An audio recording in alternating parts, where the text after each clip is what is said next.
아침에 무엇을 먹느냐보다 전날 저녁 식사를 어떻게 하느냐가 더 중요합니다. 공복혈당은 밤사이 간에서 만들어진 포도당이 얼마나 조절되었는가로 결정되기 때문입니다. 공복혈당은 주로 에 의해 조절되는데, 이 기능이 떨어지면 식사를 하지 않아도 혈당이 서서히 올라갑니다. 를 포함한 식단이 좋습니다. 이런 음식은 포만감은 유지하면서도 소화가 빠르고 밤사이 혈당이 안정적으로 떨어지게 만듭니다. 아침 공복 혈당 몸에 어떤 영향을 끼치나요? 아침 공복혈당은 밤사이 우리 몸이 얼마나 안정적으로 포도당을 조절했는지를 보여주는 중요한 지표입니다. 하룻밤 동안 식사를 하지 않아도 간에서는 포도당을 계속 만들어 혈당을 유지하는데, 이 과정에서 인슐린과 글루카곤의 균형이 깨지면 공복혈당이 높아집니다. 공복혈당이 높다는 것은 두 가지 가능성을 의미합니다. 첫 번째, 간이 과도하게 포도당을 만들어내고 있다는 것입니다. 정상이라면 인슐린이 간에 포도당 생성을 멈추라 라는 신호를 보내야 하는데, 인슐린 감수성이 떨어지면서 이 신호가 제대로 전달되지 않아 밤새 불필요하게 포도당이 계속 방출됩니다. 둘째, 췌장의 기저인슐린 분비 능력이 약해졌다는 뜻입니다. 공복혈당은 주로 이 기저인슐린에 의해 조절되는데, 이 기능이 떨어지면 식사를 하지 않아도 혈당이 서서히 올라갑니다. 이 단계에서는 이미 인슐린 저항성과 췌장 기능 저하가 함께 진행되고 있는 상태입니다. 공복혈당이 높게 유지되면 혈관에도 영향을 미칩니다. 밤사이 혈당이 안정되지 않으면 산화 스트레스와 염증 반응이 증가하고, 이로 인해 혈관 내피세포가 손상되어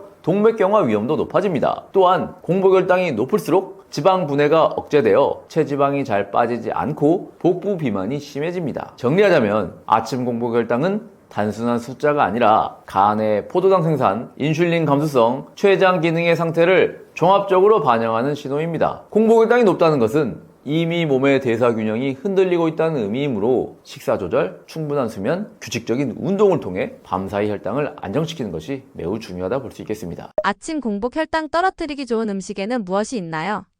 아침 공복혈당을 낮추기 위해서는 아침에 무엇을 먹느냐보다 전날 저녁 식사를 어떻게 하느냐가 더 중요합니다. 공복혈당은 밤사이 간에서 만들어진 포도당이 얼마나 조절되었는가로 결정되기 때문입니다. 그래서 첫 번째, 저녁 식사 시간을 앞당기는 것이 좋습니다. 가장 이상적인 시간은 오후 6시에서 7시 사이입니다. 늦은 시간에 식사하면 잠자는 동안에도 음식이 소화되고, 그 과정에서 혈당이 밤새 높게 유지되어 아침 공복혈당이 쉽게 올라갈 수 있습니다. 반대로 저녁을 일찍 마치면 몸이 수면 중에 안정된 대사 상태로 전환되면서 간의 포도당 생성이 줄어들고 공복혈당이 자연스럽게 낮아질 수 있습니다. 둘째, 저녁 식사의 구성도 중요합니다. 지방이 많고 기름진 음식은 소화가 늦어져 자기 직전까지 인슐린이 분비되게 만들기 때문에 피해야 합니다. 대신 단백질이 적당히 포함된 가벼운 식사, 예를 들어 채소 위주의 식사나 생선, 두부, 달걀을 포함한 식단이 좋습니다. 이런 음식은 포만감은 유지하면서도 소화가 빠르고 밤사이 혈당이 안정적으로 떨어지게 만듭니다. 셋째, 저녁 식사 후 30분에서 1시간 사이에 걷기를 하는 것이 효과적입니다. 식후 가벼운 걷기는 혈당을 근육이 직접 사용하도록 만들어 인슐린에 의존하지 않고 혈당을 낮춥니다. 이 습관만으로도 다음날 아침 공복혈당이 10에서 20 정도 낮아지는 경우도 많이 있습니다. 정리하자면 아침 공복혈당을 낮추는 핵심은 아침 메뉴가 아니라 전날 저녁의 시간, 음식, 활동입니다. 저녁을 일찍 가볍게 먹고 식후에 걷는 습관을 들이면 밤사이 간의 포도당 생산이 억제되어 아침 혈당이 자연스럽게 안정될 수 있습니다. 아침 식사 선택이 중요한 이유가 무엇인가요? 혈당 측면에서 아침 식사가 중요한 이유는 그날 하루의 혈당 리듬이 아침 식사로부터 시작되기 때문입니다. 하룻밤 동안 공복 상태였던 몸은 아침에 가장 민감한 대사 반응을 보입니다. 이때 무엇을 먹느냐에 따라 인슐린 감수성, 식후 혈당 상승폭, 그리고 이후 식사 때의 혈당 반응까지 달라집니다. 첫 번째, 아침은 대사 스위치를 켜는 시간입니다. 공복 상태가 길어지면 간은 저장된 포도당을 계속 방출하면서 혈당을 높이는 방향으로 작동합니다. 그런데 아침에 균형 잡힌 식사를 하면 인슐린이 분비되어 이 대사 스위치를 안정적으로 전환시켜줍니다. 즉, 하루 첫 끼는 혈당과 인슐린 리듬을 정상화하는 신호 역할을 합니다. 둘째, 아침 식사는 이후 식사의 혈당 반응에도 영향을 줍니다. 이를 세컨드 밀 이펙트라고 합니다. 아침에 단백질과 식이섬유가 포함된 식사를 하면 점심이나 저녁 때 혈당이 더 천천히 오르는 효과가 있습니다. 반대로 아침을 거르거나 단음료, 흰빵과 같은 정제 탄수화물로 시작하면 혈당 스파이크가 일어나고 인슐린이 과도하게 분비되어 다음 한 끼에도 혈당이 불안정하게 변동하는 데 영향을 줄 수 있습니다. 세 번째, 아침 식사는 식욕 조절과 체중 관리에도 직결됩니다. 혈당이 일정하게 유지되면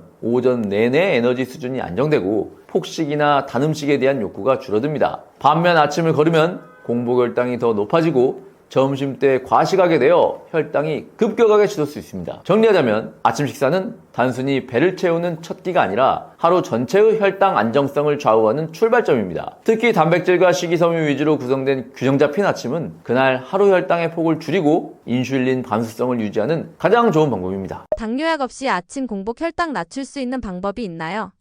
당뇨약 없이 아침 공복혈당을 낮추려면 먼저 왜 공복혈당이 높아지는지를 이해하는 것이 중요합니다. 공복혈당은 밤사이 간이 만들어내는 포도당의 양과 그 포도당을 억제하는 인슐린의 균형으로 결정됩니다. 즉, 간이 포도당을 과도하게 방출하거나 인슐린 감수성이 떨어져 조절이 잘 되지 않을 때 아침 혈당이 높게 나옵니다. 그래서 첫 번째, 저녁 식사 시간을 앞당기고 가볍게 먹는 것이 중요합니다. 저녁을 늦게 먹으면 자는 동안 인슐린이 계속 분비되어 밤새 대사 밸런스가 무너집니다. 가장 좋은 시간은 오후 6시에서 7시 사이고 기름지지 않은 단백질과 채소 위주의 식단이 좋습니다. 이렇게 하면 수면 중 인슐린 분비가 안정되어 간의 포도당 생산이 줄어듭니다. 두 번째, 저녁 식후 30분 정도 가벼운 걷기를 하는 습관입니다. 걷기는 인슐린의 도움이 없이도 근육이 직접 포도당을 소비하게 만들어 혈당을 효율적으로 떨어뜨립니다. 식후 혈당이 낮아지면 그 효과가 이어져 아침 공복혈당까지 안정될 수 있습니다. 세 번째, 수면의 질을 개선하는 것도 중요합니다. 잠이 부족하거나 수면 중 각성이 잦으면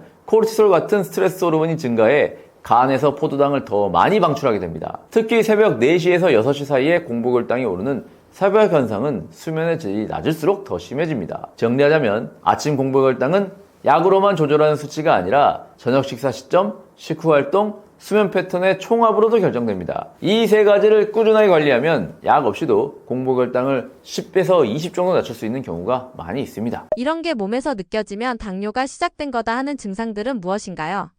당뇨는 처음부터 뚜렷한 증상이 나타나는 병이 아닙니다. 혈당이 조금씩 높아지는 시기에는 대부분의 사람들이 아무런 이상을 느끼지 못합니다. 하지만 몸에서는 이미 여러 가지 신호가 나타나기 시작합니다. 가장 대표적인 초기 증상은 피로감과 졸림입니다. 혈당이 높으면 포도당이 세포 안으로 제대로 들어가지 못해 에너지가 충분히 만들어지지 않습니다. 식사를 했는데도 금세 피곤하거나 식후에 졸음이 심해지는 것은 혈당이 불안정하다는 신호일 수 있습니다. 또한 목이 자주 마르고 물을 많이 마시게 되는 것도 당뇨의 초기 징후일 수 있습니다. 혈당이 높으면 신장이 과도한 포도당을 소변으로 배출하려고 하기 때문에 소변량이 늘고 그만큼 갈증이 심해집니다. 밤중에 자주 소변을 보러 일어나는 것도 이런 변화와 관련이 있습니다. 그 밖에도 시야가 흐려지는 느낌, 상처가 잘 아물지 않거나 손끝이 저린 증상, 체중이 갑자기 줄어드는 현상도 주의하셔야 합니다. 이런 증상은 이미 혈당이 꽤 높은 상태에서 나타나는 경우가 많습니다. 정리하자면 당뇨의 시작은 혈당이 높은데도 에너지가 부족한 상태에서부터 시작됩니다. 식후 졸림, 피로, 갈증, 잦은 소변 같은 작은 변화를 가볍게 넘기지 마시고 이런 증상이 반복된다면 반드시 혈당이나 당화혈색소 검사를 통해 확인해 보시는 것이 좋습니다. 대부분의 사람은 자각 증상이 뚜렷하지 않은 전 단계에서 조기에 잡아내면 충분히 되돌릴 수 있습니다. 당뇨가 심해지고 있다는 의외의 신호는 어떤 게 있나요?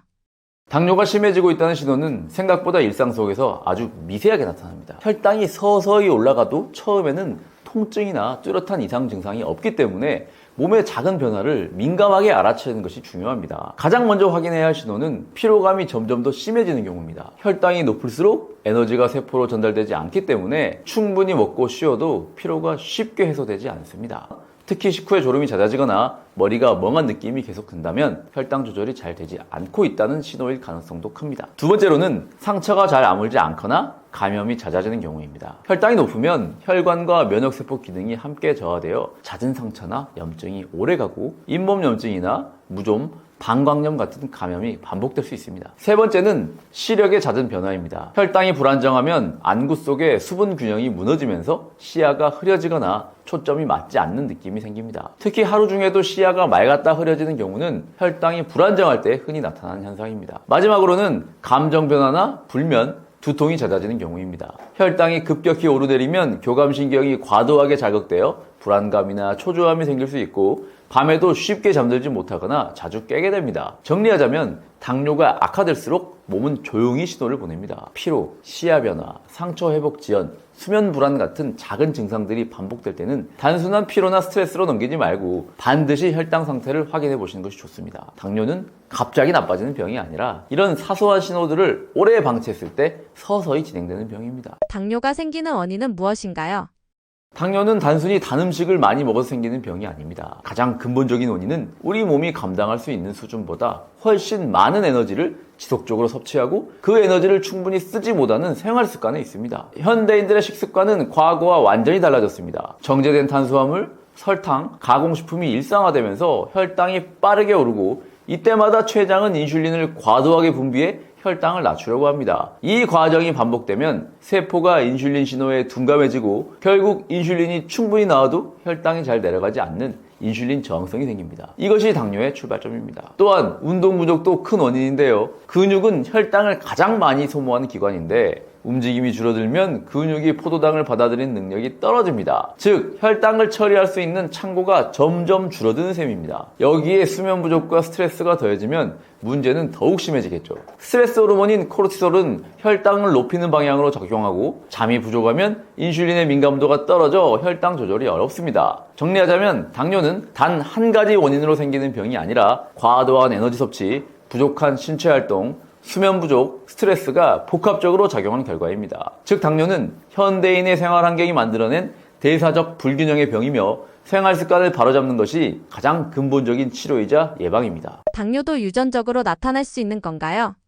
유전적인 요인도 분명 영향을 미칩니다. 하지만 실제로 당뇨가 발병하는지를 결정하는 것은 생활 습관입니다. 즉 유전은 당뇨의 가능성을 높일 뿐이고 그 가능성을 현실로 만드는 것은 식습관과 운동, 수면, 스트레스 같은 환경적인 요인입니다. 부모가 당뇨병이 있어도 자녀가 반드시 당뇨가 생기는 것은 아닙니다. 반대로 가족력이 없더라도 정제 탄수화물 위주의 식사와 운동 부족, 불규칙한 생활 습관이 지속되면 누구에게나 당뇨병이 생길 수 있습니다. 즉 유전자는 총을 쥐어주는 역할을 하고 생활 습관이 방아쇠를 당기는 역할을 하는 겁니다. 유전적 요인은 바꿀 수 없지만 생활 습관은 충분히 바꿀 수 있습니다. 식단을 단순하게 조정하고 식후 10분이라도 걷고 잠을 일정하게 자는 것만으로도 인슐린 저항성을 줄이는 효과가 나타납니다. 실제로 이런 변화를 실천한 사람들은 가족력이 있어도 당뇨로 발전하지 않은 경우가 많습니다. 결국 당뇨는 유전보다 생활 습관의 영향을 훨씬 더 크게 받는 병입니다. 유전이 씨앗이라면 생활 습관은 그 씨앗이 자랄지 말지 결정하는 토양입니다. 즉 당뇨의 씨앗을 가지고 있어도 건강한 토양을 만들면 싹을 틔우지 않게 할 수 있습니다. 일상생활 속에서 당뇨를 악화시키는 습관에는 무엇이 있나요?